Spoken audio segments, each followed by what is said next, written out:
Yo, Mamin, ketemu lagi.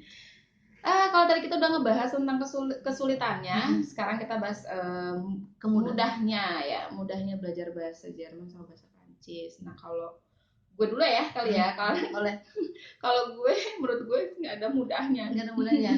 Mudahnya adalah ketika lo sudah menguasai basic itu dasar. itu ya, Udah sama aja tahu sih kayak artikel, udah ngebangun tahu rumah ya. Kalau misalnya fondasi. fondasinya udah kuat, nanti tuh ke atasnya tuh Betul. bakalan enak aja. Enaknya itu jadi kalau bahasa Perancis kalau lo udah tahu dasarnya, basicnya, fondasinya udah oke, itu untuk berikutnya it's easy gitu loh, maksudnya mudah. Makanya sebenarnya kalau mau belajar bahasa Perancis adalah lo harus kuatin basicnya.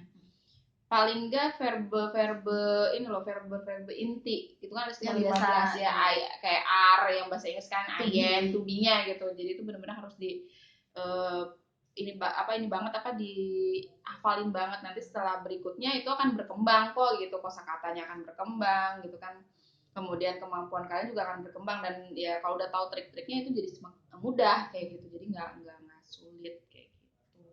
Kalau bahasa Prancis, kalau Frolinos pakai bahasa Jerman gimana? Kalau mudahnya bahasa Jerman adalah pelafalannya. Apa yang ditulis itu yang dibaca. Itu aja sih kemudahannya. Dan gue juga nggak tahu ya kalau misalnya dan selama ini kalau belajar grammar bahasa Jerman tuh pasti kasus keduanya dulu yang dipelajari, baru yang pertamanya. Kayak di level A1 itu tuh kita belajar konjugasi konjugasi kok konjugasi sih, apa sih, perfecto participe zwei. Itu tuh pasti belajar participe duanya dulu, baru nanti di level berikutnya participe satu. Gak dapat kayak gitu. Jadi di dua dulu baru satu kayak gitu. Kayak futur juga yang dipelajari itu futur dua dulu, baru futur satu. Kenapa kayak gitu?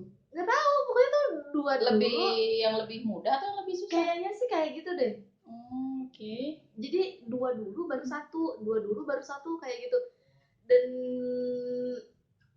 entah karena apa, memang kayaknya sih lebih mudah dua dulu baru satu gitu. Konjungtif juga konjungtif dua dulu, konjungtif zwei baru konjungtif eins kayak gitu. Mungkin ya itu tadi kali ya, mungkin yang lebih mudahnya dulu. Setelah yang mudahnya udah bisa kan, otomatis ketika naik level dirubah juga, apapun pasti itu bisa. posisinya kayak gimana tuh jadi kayak bisa gitu. Dan ya itu dia sih, huruf alfabet bahasa Jerman juga kan sama, ada 26 C, dan D, E. ya pelafalannya pun sama gitu, 7 huruf doang yang beda. Terus hanya tambahin umlaut, ada penambahan penambahan umlaut. ini ya, apa Ya. sih, tanda baca ya, itu paling beda. Yang ada A.2, O.2, U.2, terus huruf kayak beta itu kan dibacanya bukan B tapi S kayak gitu. Jadi ya 30 lah. Terus udah pelafalannya paling kalau SCH itu dibaca jadi kayak sama gitu. kalau aku CH. Oh, kalau Jerman tuh SCH. Itu doang sih yang beda. Terus kalau kalau E ketemu I dibaca I. I ketemu E dibaca I. E ketemu U dibaca oi. Itu doang, selebihnya tuh sama gitu. Ya. Dan kalau misalnya ada huruf E di belakang satu kata, itu tuh nggak boleh, maksudnya nggak boleh dikorupsi, dihilangin gitu. Tetap aja harus dibaca. Itu tuh harus dibaca gitu. Korigir itu tuh nggak bisa korigir, tapi korigir kayak gitu. Tetap harus dibaca e-nya gitu. Jangan dikorupsi satu huruf pun. Ya, berarti gitu. Jadi emang apa yang ditulis itu yang dibaca gitu. Berarti Prancis tuh yang sering korupsi. Iya, habis dia kadang-kadang apa ya, ada E-nya tapi E-nya nggak kebaca, kayak korin atau kopang, tulisannya kopine tapi dibaca kopin. Iya, dibaca dibaca. Itu sih kemudahan belajar bahasa Jerman sebetulnya.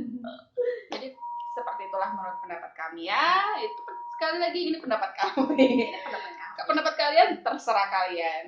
Beda lagi. Karena masing-masing orang yang belajar bahasa Jerman punya triknya gitu. Mau diterapin syukur, nggak diterapin ya udah nggak apa-apa. Oke, ketemu lagi di video berikutnya ya. Dadah.